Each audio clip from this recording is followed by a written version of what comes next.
성경에 보면 엄청난 오해와 비난받을 일이 발생합니다. 그것은 처녀가 임신을 했다는 것입니다. 그것도 남자를 모르는 마리아라는 처녀에게 천사가 나타나 아이를 잉태하게 되었다는 기막힌 소식을 전합니다. 그때 마리아는 어떤 반응을 보였을까요? 누가복음 1장 38절입니다. 다 같이 읽겠습니다. 마리아가 이르되 주의 여종이오니 말씀대로 내게 이루어지이다 하매 천사가 떠나가니라. 이 구절은 제가 지극히 사랑하는 말씀입니다. 주의 여종이오니 말씀대로 내게 이루어지이다. 그리고 마리아는 모든 생각과 판단을 하나님께 모두 맡겨버렸습니다. 말씀대로 이루어지이다. 얼마나 귀중한 말씀입니까? 나는 주의 여종입니다. 말씀대로 주님의 뜻대로 하옵소서. 크리스마스는 예수님의 탄생을 말합니다. 한 아이가 세상에 태어났습니다.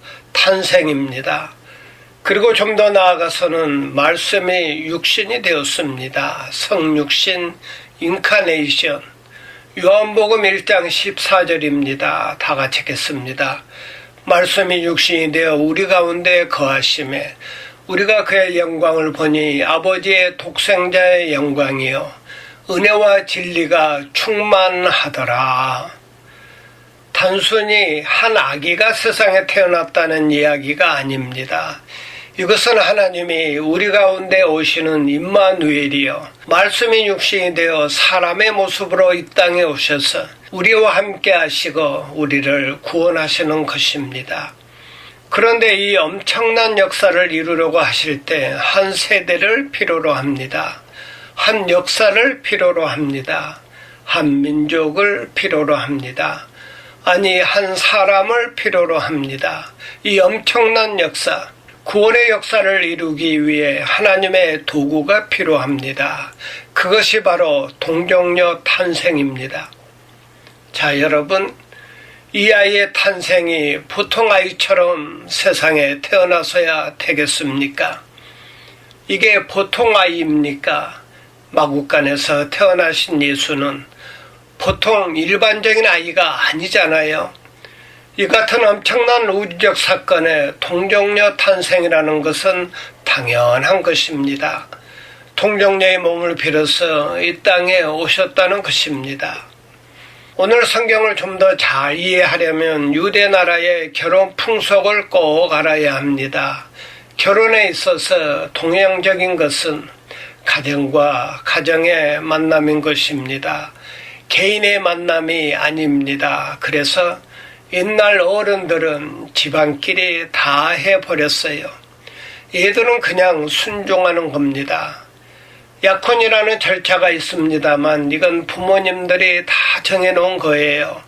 어렸을 때부터 정해놓고 좀 큰 다음에 이 사실을 알게 되고 정혼을 하게 됩니다.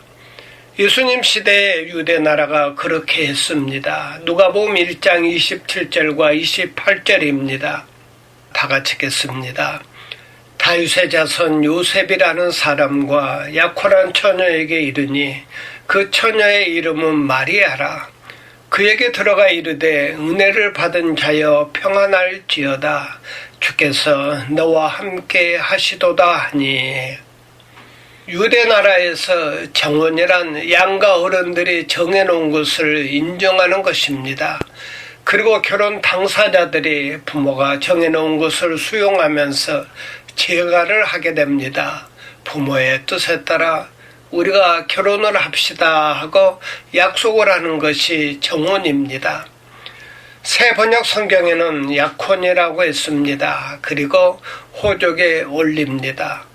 호적에 올려놓고 약 1년이 지난 다음에 결혼식을 하게 되고 그때 가서야 둘이 함께 살게 됩니다. 오늘 성경에 나타난 사건은 그 1년 중에 생긴 일입니다. 마리아는 지금 약혼을 했어요. 아직 결혼을 한 것이 아닙니다. 남자를 알지 못해요. 그런데 임신을 한 것입니다. 하나님의 능력으로 성령의 역사로 임신을 한 것입니다. 이 순간 마리아는 하나님의 큰 역사의 하나의 도구로 쓰임을 받는 겁니다. 그 순간에 천사가 나타나 말합니다. 은혜를 받은 자여, 은혜입니다. 하나님의 큰 일에 도구로 쓰임을 받는다는 것은 은혜입니다. 한 여인으로서 예수님 탄생에 쓰임을 받았다는 것이 큰 은혜라는 것입니다. 은혜를 받은 자여. 자, 여러분, 이것을 믿음으로 받아들여야 합니다. 오직 믿음으로 이 은혜를 수용해야 합니다. 처녀가 임신을 한다는 것은 엄청난 고난이지만 그러나 큰 영광입니다. 여러분이 잘 아시듯이 마리아가 이것을 믿음으로 받아들임으로 그녀는 인간적으로 얼마나 고통을 받았겠습니까? 첫째는 오해입니다. 내가 약혼한 요셉이 이 사실을 믿어줄까? 마태복음 1장에 보면 요셉이라는 사람은 참으로 의로운 사람이었어요. 마리아가 임신했다는 소식을 듣고 조용히 끊으려고 합니다. 아마 어쩌다가 실수를 해서 어떤 남자의 아이를 가졌나 보다. 그러면 내가 물러나야지. 그런 것 같아요. 요셉이라는 사람 대단한 사람이에요. 마리아와의 관계를 조용히 끊으려고 깊이 생각하고 있을 때 천사가 꿈에 나타납니다. 요셉아, 오해하지 마라. 이건 하나님의 역사다. 그럴 때에 요셉이 그걸 믿고 마리아를 집으로 데려와서 결혼하게 됩니다. 믿음 없는 사람은 상상할 수 없는 일입니다. 그뿐입니까? 마리아는 아이를 낳자마자 애굽으로 피난을 가야 했습니다. 아이를 죽이려는 사람들이 있었기 때문입니다. 그런가 하면 예수님이 청년이 되어 귀신을 쫓아내고 병든 자들을 고치면서 놀라운 역사를 행하실 때 자꾸 이상한 소문이 들려옵니다. 예수를 죽이려고 하는 사람들이 있어 예수가 귀신이 들렸대. 그런 소문을 들을 때 마리아의 마음이 얼마나 아팠을까요?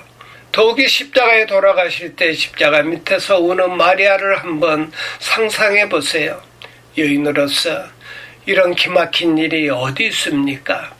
33살 난 아들이 죄 없이 십자가에 죽습니다. 십자가 앞에서 가슴을 찢으며 마음 아파하는 마리아를 상상해 보세요. 이 같은 많은 고통이 있었어요. 그리고 예수께서 메시아로서 영광스럽게 부활하지 않습니까? 이 거룩한 역사 앞에서 마리아는 모든 것을 포기를 합니다. 말씀대로 이루어지이다. 여기에는 많은 오해가 따릅니다. 비난도 많아요. 고통도 있어요. 아픔도 있어요. 돌에 맞아 죽을지도 몰라요. 상식이 통하지 않는 일입니다. 그러나 다 포기했어요. 말씀대로 이루어지이다. 나는 주의 여종이오니 말씀대로 내게 이루어지이다. 많은 비난과 오해가 있다 할지라도 상관이 없어요. 죽든 말든 상관이 없습니다. 깨끗하게 헌신하는 그런 순간입니다. 여러분, 하나님의 도구로 쓰임을 받는다는 것이 얼마나 중요한 일입니까? 이것이 크리스마스입니다. 이 같은 마음이 믿음입니다. 이 같은 마음이 바로 사는 길이요, 승리의 길이요, 행복의 길입니다. 사랑하는 여러분, 마리아가 임신을 하다니 납득이 가지 않습니다. 어떤 위험이 닥칠지 몰라요. 그러나 말씀대로 이루어지이다. 이 마리아의 아름다운 마음, 이 아름다운 헌신이 크리스마스를 가능하게 한 것입니다. 하나님의 위대한 역사에 쓰임을 받았다는 행복, 그것을 기뻐하면서 그것을 위해서라면 무슨 일을 못하겠습니까? 이렇게 헌신하는 사람에게 하나님의 축복과 영광은 나타나는 것입니다. 여러분도 마리아처럼 하나님의 영광을 위해 귀하게 쓰임을 받는 복된 성도가 되시길 바랍니다. 아멘.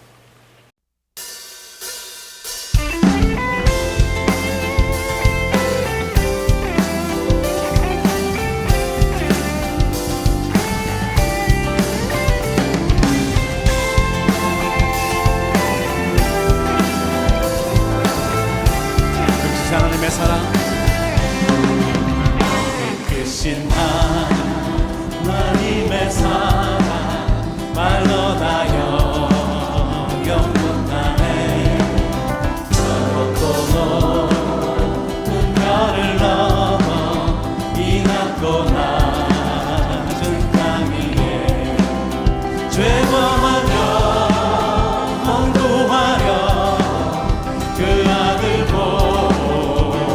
보내사 화목제로 삼으시고 죄 용서하라.